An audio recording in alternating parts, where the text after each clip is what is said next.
So let's go there. Maybe this is the part that you wanted to click for my episode, because right now Jeffrey Epstein is all over the news, and I understand why.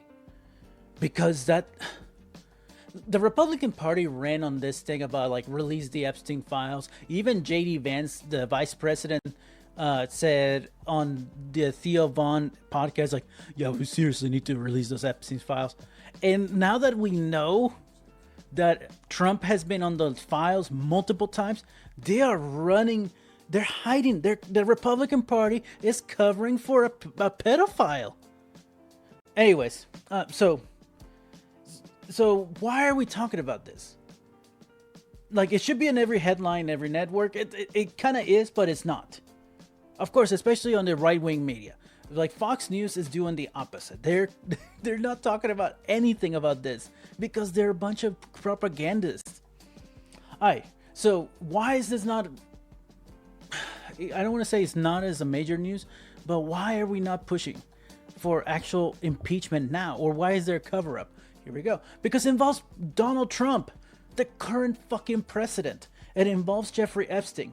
Now, I know some of you maybe are thinking, it's like, oh, I thought that story was done. Epstein's dead. Max was locked up. Case closed. No, guys, it's not even close. That's what Trump wants you to think.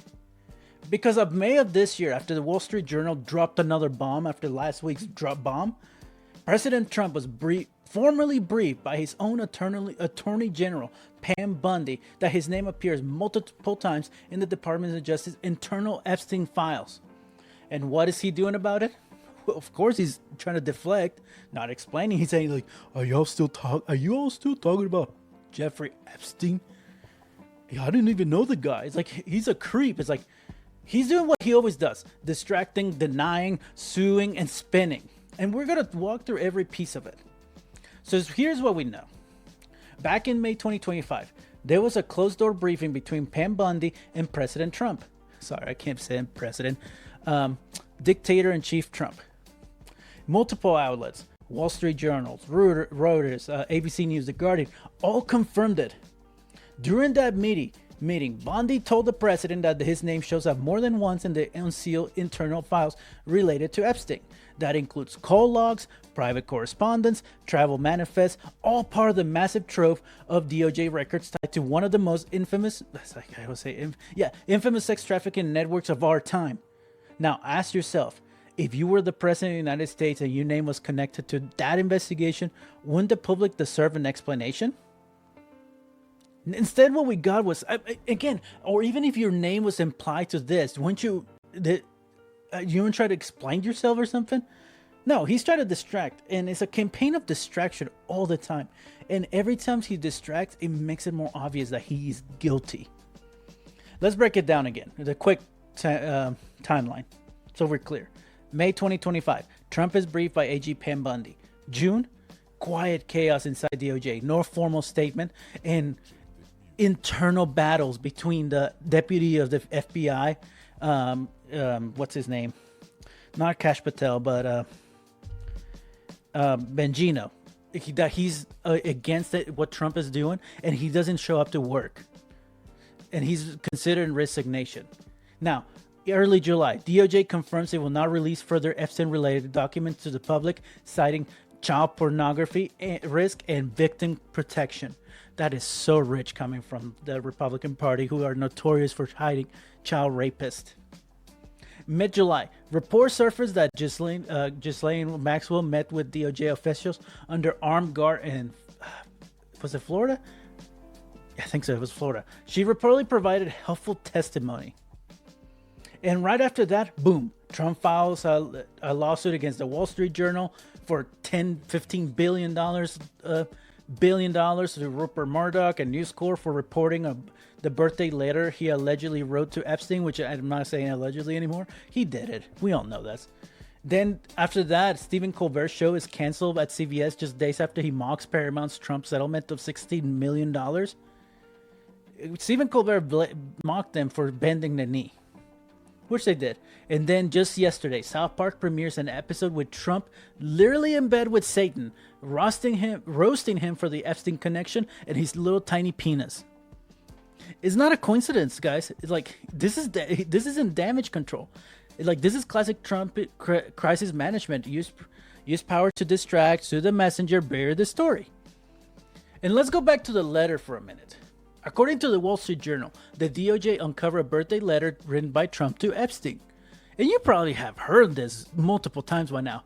It's like a handwritten, cordial, and deeply personal. And it's like enigmas never age. Now, I'm not a fan of conspiracy theories. I like cold hard facts. But when he says enigmas never change, in that we know that Epstein is a child rapist, and someone said that enigma could be an anagram for anima or something like that. That means young girls. Oh my God! Come on, like, whew. Anyways, so what did Trump say about this? Trump says it's fake. His lawsuit claims defamation. But here's what's wild. He never denies knowing Jeffrey Epstein.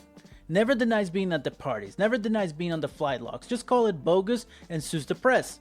And that's the pattern. And this is the same man who said back in 2002, "I know Jeff for 15 years. Terrific guy. He's a lot of fun to be with.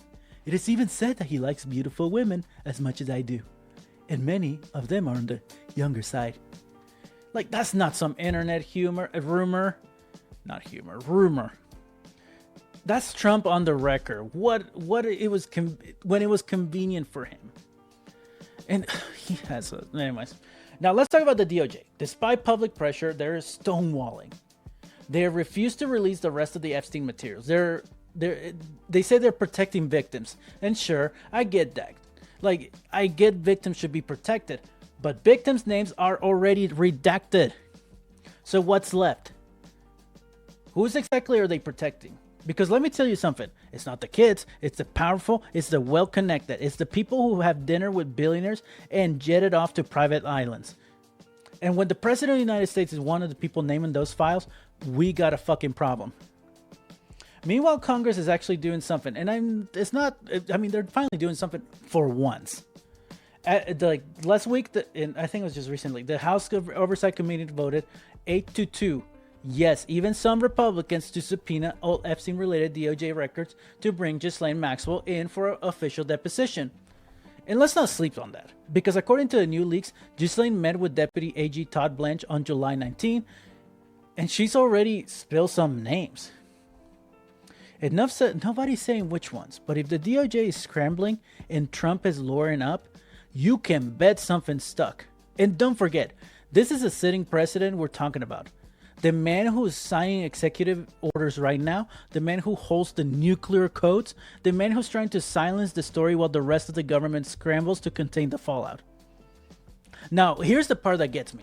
Trump's base, his loudest defenders, are starting to flinch. Like, you got Bannon talking in code, you got Rogan asking questions, even fucking Tucker Carlson, who practically worship and suck his dick, is putting out of these shady little monologues about elites hiding in plain sight. And yeah, some of that is so performative, but it also means the armor is cracking. Because the truth is, the average voter, even the average MAGA voter, draws the line at child trafficking. And if Trump is caught up in this mess, not the rumor, not the innuendo, but in official DOJ records, that's the whole new ball game. So here's the question I keep coming back to. Why now? Why is all of this hitting in July? Why is the DOJ getting cagey? Why is Congress suddenly moving? Why is Trump melting down in real time? I'll tell you why. Because this time, it's real. This time, the receipts are in writing. And this time, Trump is sitting in the Oval Office while the wolves are closing in. And you better believe he's going to do everything he can to keep us distracted. He is cage animal right now. He's doing his best to survive right now. He knows he could be arrested at any moment. Look, I know this is a lot. This is heavy. But I need you all to hear me when I said, this isn't just about politics. It's about justice. It's about accountability. It's about the most powerful man in the world possibly being part of one of the darkest scandals in American history. And instead of stepping aside or opening the records or cooperating, he's suing newspapers and firing prosecutors. That's not how innocent people act. That's not how presidents act. That's how abusers act. That's how guilty people act. That's how you act when you think power will protect you. So yeah, this story is messy. And yeah, it's going to get uglier before it gets clear. But we're going to stay on it. Because the moment we stop paying attention, the moment we let the circus win, that's the moment the truth gets buried for good. And here's the other part. Because right now, Congress went on an early summer vacation. So because Mike Johnson is trying to stop and cover up for Donald Trump. He's trying to make sure that we have 6 weeks that people don't forget. We have 6 weeks that people forget about Epstein. And I don't think that this time it happens. I don't think people will forget. Because we can't have a child trafficker and a child rapist in the office, guys. Like, he's a terrible human being and racist and all that. But at least, come on, we can all agree that, like, child trafficking is a big no-no. Sadly, there's people defending him, but, you know. All right, anyways, we're going to stop here in this for now. I'm hoping that this news gets a little more development. But I just think that Maxwell, if she's seriously going to cooperate, someone needs to protect her. Like, don't let any Republican in that room, because those people are dangerous. Anyways, let's move on from this for a second and let's talk about Oklahoma for a minute. Please don't turn off your system. You need to listen to this.